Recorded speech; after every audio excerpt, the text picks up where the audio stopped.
This is what it is, okay? I said, empty your mind.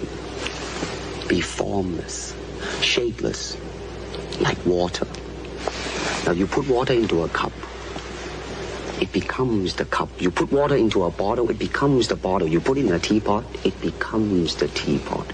Now water can flow or it can crash. Be water, my friend. Just one moment. Mr. Grubble, remove your hat in my courtroom. I do not recognize the authority of a court that hangs the gold-fringed flag. A flag with gilded edges is the flag of an Admiralty court. An Admiralty court signifies a naval court-martial. I cannot be court-martialed twice. That is all. Furthermore... Bailiff, gagging. Planet Earth is comprised of 1/4 land and 3/4 water, geographically. The average human body is composed of up to 90% of its weight in water from birth. The human fetus spends 9 months approximately in utero and in water. All living creatures that have breath are born in and or from water. The Earth contains roughly 368 trillion cubic meters of water. Humans throughout history have used less than 10% of the world's water resources at any time. The average modern-day human being uses approximately 100 gallons of water a day. That is 5 times the weight of the average human being, over 800 pounds. The average healthy human being will drink up to 3 gallons of water a day. All of the planet's most ancient mythos, theos, and cosmologies record creation events that begin with water. All laws, since primordial antiquity, were written to regulate land and sea separately. Laws pertaining to land became the law of the land, or rather natural or common law, and laws pertaining to the sea became law of the sea, or rather maritime Admiralty law, which is international law and the same everywhere in the world, no matter where you go. All laws since time immemorial originate from and are based upon ecclesiastical or canon law via the ancient laws and ecclesiastical right of kings. Natural or common law primarily preserves the inalienable rights and needs of human beings who live on land, differing between nations. The law of the sea, or maritime admiralty law, primarily grants the right that is legal to conduct merchant, banking, corporate, international commerce. Seeing how living persons cannot live on or in water for extended periods of time, and the Earth's seas have been used primarily for travel since antiquity, regulation of the sea for merchant, trafficking, shipping, and commerce through law became necessary for the merchants of nations to do business internationally. The law of the sea, maritime admiralty law, is universal and transcends all national boundaries and laws legally. What is legal is not necessarily lawful. Natural or common law, the law of the land preserving the rights and freedoms of living persons, is lawful. Maritime Admiralty Law, or UCC, Universal Commercial Code, is legal, and that legal robbery and murder. In ancient Rome, a Roman maxim law stated that he who will be deceived, let him be deceived, which means the responsibility of the deception is on the one that is deceived by it. Basically, if you get it up the hoop, or what we commonly refer to as being stiffed, shafted, that's your problem. Unbeknownst to everyone, Maritime Admiralty Law, the international law of the high seas, came upon land like a flood and made every man, woman, and child since that time dead in the water. The word maritime comes from the Proto-Italic cognates mer, mar, mare, and mari, which all mean water. These cognates are found in words like commerce and merchant and maritime. The water that flows by currents in rivers is directed by the river banks. Water that flows in the world of maritime admiralty law is money, because money is water. Money is currency. It's liquid, as in liquid assets. Money, or monai, mono-I, or simply one eye in maritime admiralty banking laws, is the lifeblood, the cash flow of the system of merchandising and traffic. To traverse this fictional world, there must be ships.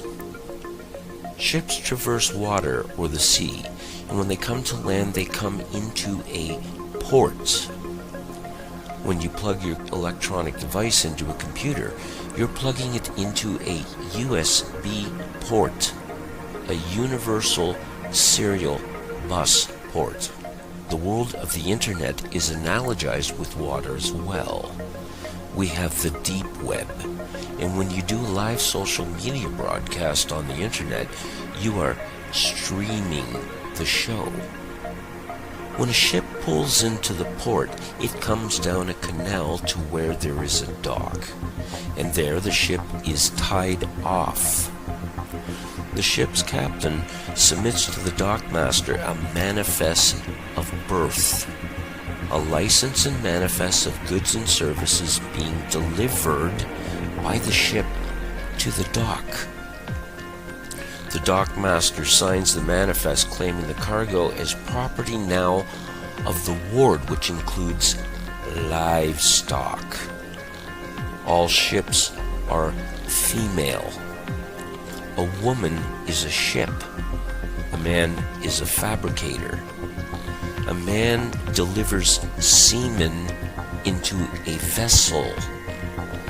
The woman bears the cargo of the semen and labors for 9 months, wherein her water breaks and the semen in the hold come down the birth canal through a port of entry and are delivered in a hospital delivery room.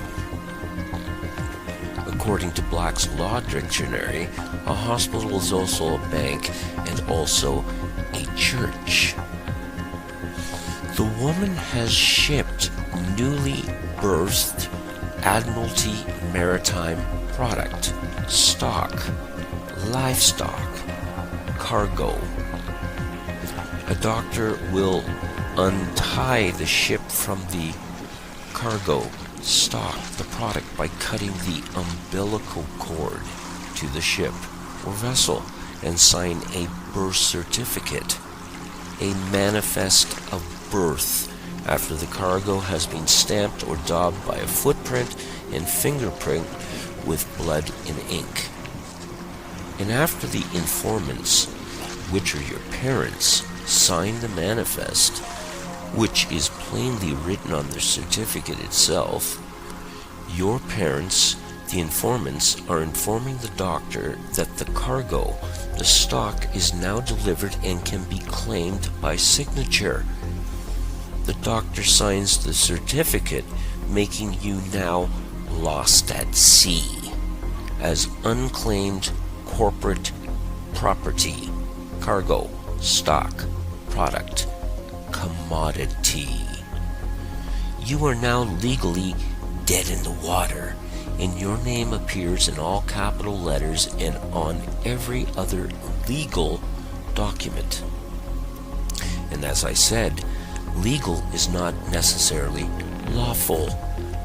The word capital, capital, etc. comes from the Latin caput, which means skull, and the word L, which is named for the Phoenician, Hebrew, and Roman god Saturn, which can be found in the Bible. Capitol is where we get Capitoline Hill, Golgotha. Capitol Hill is in Washington, D.C. Caesar in antiquity ruled from the hill, just as modern-day presidents, monarchs, and popes rule from hills. A gangster may shoot someone in the head and say, "I capped him," a euphemism for a bullet causing death to the head. The word captain comes from the word capital, which means money, or one eye, and equals water, the currency ration. All corporations are fictional. They exist on paper as a dead body vessel, just as your name in all caps on a birth certificate. The Constitution of the United States was formed in 1776, but the Constitution of the Incorporation of the United States was in 1871.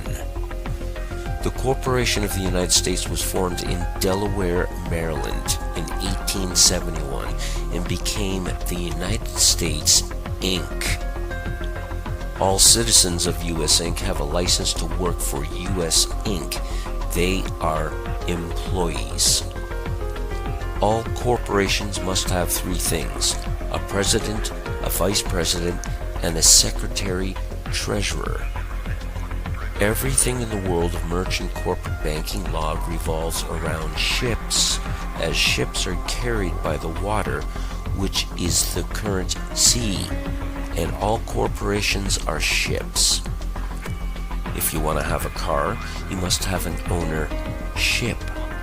If you want to be a citizen of a nation or country, you must get a citizenship. If you go into business with someone, you enter a partnership. If you want to learn a trade, you may enter an apprenticeship. Want to go to college and get your degree? Get a scholarship. Want to go buy a new car? You go down to the dealership. If you are traveling by car, you may enter a township before you enter the very town. When a man and woman get married, and the word invokes Maritime Admiralty law, they enter a business contract and obtain a marriage license to do business as a partnership. If you go to a church, which means a bank according to Black's law, you are going to a place of worship. Everything is a vessel, a fictional ship created out of thin air on paper in the sea of corporate commercial banking laws of pirates of the high seas. A person, according to Black's Law Dictionary, is a monster. According to canon law, Goyim, translated from the Hebrew to mean nations, cattle, chattel, animals, beasts, non-human according to rabbinical sources which are authoritative, in ecclesiastical or canon law which includes Talmudic rulings. Goyim have no rights. Admiral or Admiralty laws apply to the authority of the captain, who is the admiral of the ship. The captain, or rather the admiral, who has absolute power and control of the ship, can make up the rules as he goes along. The word admiral comes from the cognates admire, and the Phoenician Hebrew Roman name of deity, Saturn El. Wherever there is a crown, you had better admire and have admiration for the king who is the captain, commander-in-chief, or else. Under common law, there is no such thing as a victimless crime, and a victim receives compensation and redress for damages. Aboard a ship, the captain can make any act of crime and he can impose sanctions accordingly. If you have a house and want to sell it, you put it up for sale. You are placing a sale on a ship which will set sail and dock to another port when sold. When you send a package somewhere abroad, you are shipping it, even though it's more than likely traveling by land. If you are losing your house, it's said that your house is underwater. If you get in trouble with the IRS or if you go to prison, it's said you have landed in hot or deep water, and someone has to come and bail you out. A ship pulls into a port and gets tied off at a dock. When you go to a court, your case is placed in a docket. All courts in the land are judiciaries. They are judicial courts operating under mixed Roman, common, canon, and Admiralty maritime law under a crown. They are ships docked on land. This, according to the Judiciary Act of 1789 passed by Congress, which made all district courts Admiralty courts having maritime admiralty jurisdiction. The United States of America and the United States are two different entities. One is a corporation, the other employees of the corporation. The United States of America never ever did win its independence from the Crown in the Revolutionary War. The Charter of Virginia of 1606 granted colonists a license to settle and colonize America by the King. The Treaty of 1783, after Cornwallis surrendered to Washington at Yorktown, completely contradicts and negates the generally assumed and taught notion that America won its independence from Britain. The first article of the Treaty of 1783 relinquishes all claims to America except for the continued tribute to the King under the Charter of Virginia of 1606. The charter was invoked by King James I, who gave you the King James Bible, and it states in Section 9 of the charter, and I quote, "Yielding therefore to us, our heirs and successors, the 5th part of all the same gold and silver, and the 15th part of all the same copper, so to be gotten or had, as is aforesaid, without any other manner or profit or account, to be given or yielded to us, our heirs or successors."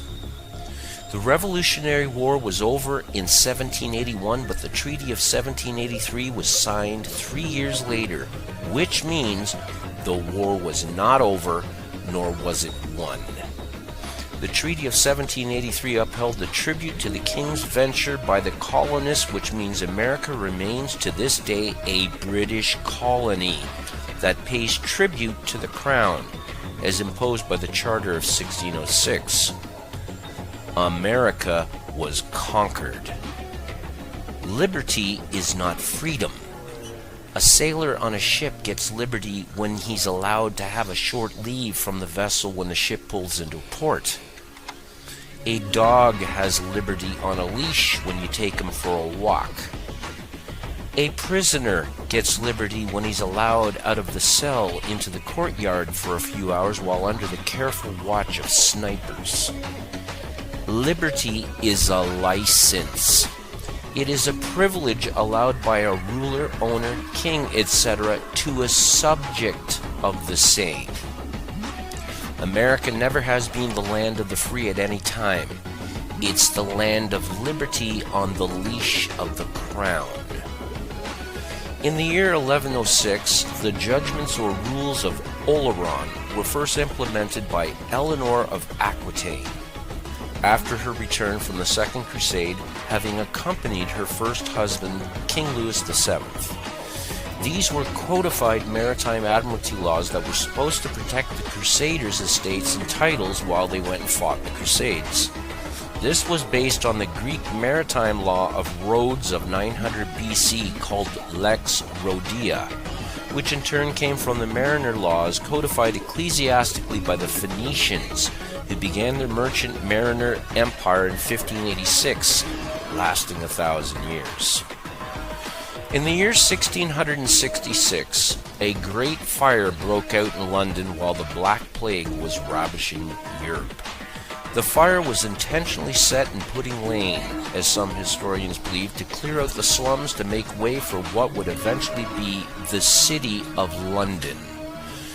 Parliament, behind closed doors in secret, invoked the Cestui Que Vie Act of 1540. enacted by the then King Henry VIII, reworked and instated by Charles I of the time. Sestua KV from the Old French into English means "this killed that life."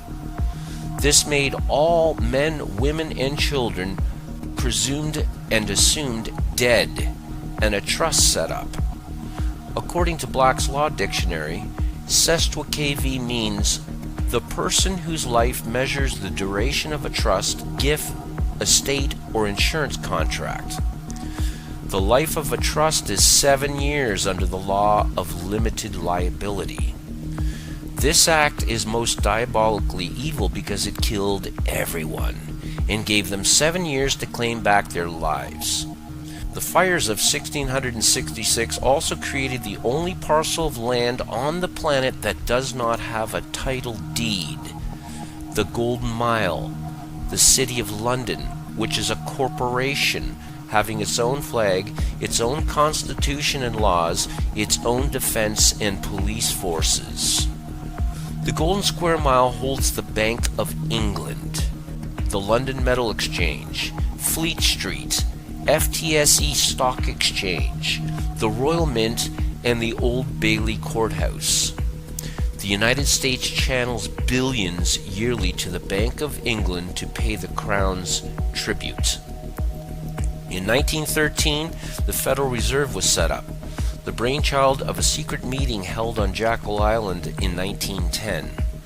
As United States Inc.'s debt soared well above the estimated gold reserves the corporation of the U.S. held as a standard for the dollar, the Federal Reserve Act was passed on Christmas Eve while Congress is away, giving the power for a foreign corporate entity to print fiat and collect interest on monies created from thin air. A bank does not loan you money. That's illegal. A bank gives you credit, which is legal, but not necessarily lawful. In 1917, the Balfour Declaration was introduced, paving the way for the establishment of the State of Israel in 1948. The Bolshevik Revolution broke out in Russia that was funded and began by Wall Street bankers such as Jacob Schiff and J.P. Morgan. That same year, Woodrow Wilson signed in the War Powers Act that basically stated that the U.S. was stopping all trade with the enemy except for those whom are granted a license, which excluded Americans. Licenses began to be issued in 1933. In 1933, the U.S. had reached Section 11 bankruptcy. President Roosevelt amended the War Powers Act of 1917 and declared all U.S. citizens as enemies of the state. There was a declared national emergency on March 9th, with an emergency act being passed placing all power, property, and resources of the U.S. into the hands of the President under martial law that has continued ever since. This is renewed yearly by executive order. The Federal Reserve began to print fiat money. The all-seeing eye was placed on the dollar bill. All men, women, and children born ever since arrive as collateral for U.S. Inc.'s debt, as slaves and enemies of the state. The balance of debt versus collateral is determined through illegal wars for profit, where the debt versus collateral is balanced, or rather the herd of slaves is thinned out. What all this means, ladies and gentlemen, is you are all slaves and cannon fodder for the nations you are in and who are subservient to the rulers running them. You have been turned into collateral for national debts. Consider this when hearing about the imminent collapse of the economy soon to take place. When debts cannot be paid, you are said to be in deep water, and those in deep water usually drown. Shylock, according to Shakespeare, asked for a pound of flesh to pay the bill. The owners of U.S. Inc. demand the same according to Admiralty Maritime statutes you are all under. The sun never did set on the Roman Empire, and Rome is just as alive today as it was a couple thousand years ago. You are all owned property and subservient to a crown, whether you like it or not. You are all considered dead and unclaimed by the crown, who laid claim and made you their bitch. You cannot, nor are you allowed to speak for yourself, as dead persons cannot speak, and is why you need a lawyer to speak for you in a court. The dead have no rights.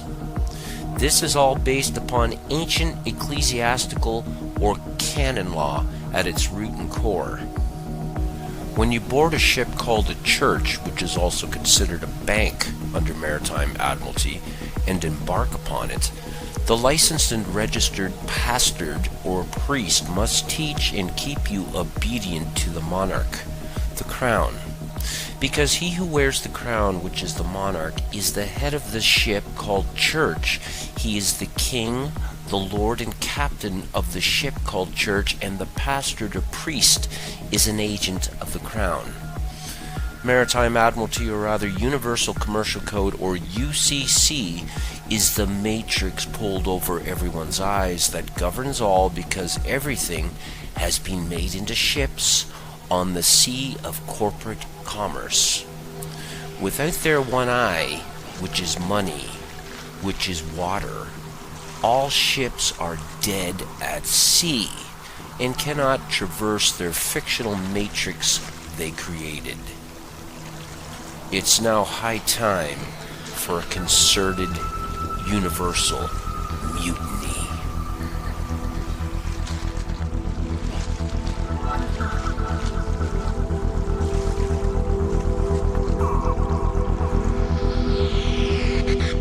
This is what it is, okay? I said empty your mind. Be formless, shapeless, like water. Now you put water into a cup, it becomes the cup. You put water into a bottle, it becomes the bottle. You put it in a teapot, it becomes the teapot. Now water can flow or it can crash. Be water, my friend.